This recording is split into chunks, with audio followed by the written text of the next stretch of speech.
I'd like to discuss the concept of the personal brand and what you might do to build your brand profile.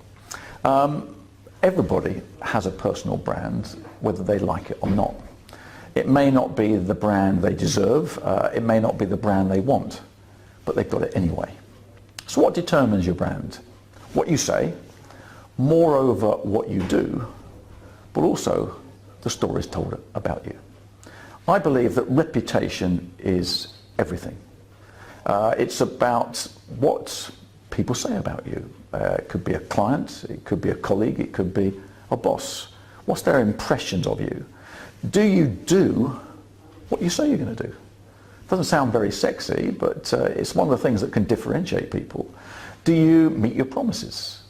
Certainly, I believe that a brand is a promise. Is your brand delivering what you promise? A number of years ago, I interviewed the head of a new budget airline called Go. Go was set up by British Airways to compete with other budget airlines. And when I interviewed Barbara Kasani, the leader, I said, can you tell me what differentiates Go from the other budget airlines? And she simply said, 3x plus Y.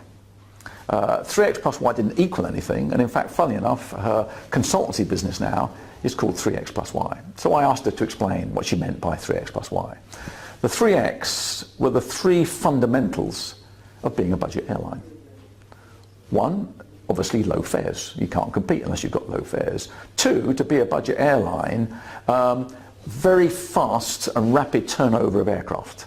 If an aircraft's on the ground, it's earning no money. And also high utilization of staff and crew. So that was the 3x, the three fundamentals. The Y was why you would choose Go. And from their research, it was the informal and friendly attitude of their staff and the fact that we're the only budget airline that serve filter coffee. So how might that relate to a personal brand? Well, I think we could imply the 3x plus Y. What are the three key strengths that you have to do your particular job? But why you? What sticks out about you? Is it the fact you help and support others? Is it the fact that you're well connected? Is it about the depth of your knowledge or expertise? But what's your why? What makes you different? And to be successful in your career going forward, to be successful in applying for promotion, it will often come back to your personal brand, your brand reputation. What do people say about you? So what practical things can you do to develop a powerful and engaging brand? Well, firstly, it's about building a network and making clear within the network what you've got to offer. So therefore, you might tell a story around some of the fundamental strengths that you've got to offer someone. It's an offer to help or assist.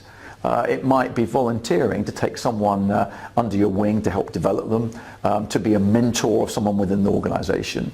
Again, it might be volunteering to talk at a team briefing or at a company conference where you can showcase some of your skills and experiences. Other things you might do would be to write articles for a magazine or to blog regularly about an area where you have some expertise. In the world of social media, we have to be very concerned about brand reputation. Many employers might look up your Facebook page before interviewing you.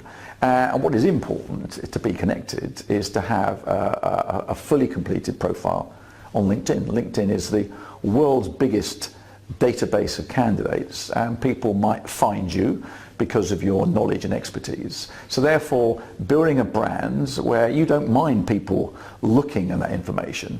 So the editing of that brand and the editing of that profile is absolutely critical for you. In the old world, things were passed by word of mouth. I was training some recruiters at Dixons Retail a year or so ago. And in the middle of this training session, it was abandoned because of the action of a Dixons Retail manager at their store in Bristol. Because as part of the recruitment process, the store manager, a la David Brent of The Office, asked the candidate to dance. The candidate duly danced, but immediately after the dance, he went on social media, and within an hour, it was on every radio station, it was in newspapers that day, and undoubtedly that person's brand was very much in the public domain and undoubtedly damaged by that experience. A takeaway is to be very careful in terms of what you post on any social website. Is that tweet or that message, is that aligned with your brand reputation? And think carefully about, would you mind a future employer, a client or a customer viewing your Facebook page or LinkedIn profile? Because that is something increasingly people are doing, and therefore manage that reputation just as much as a company will manage its own brand reputation.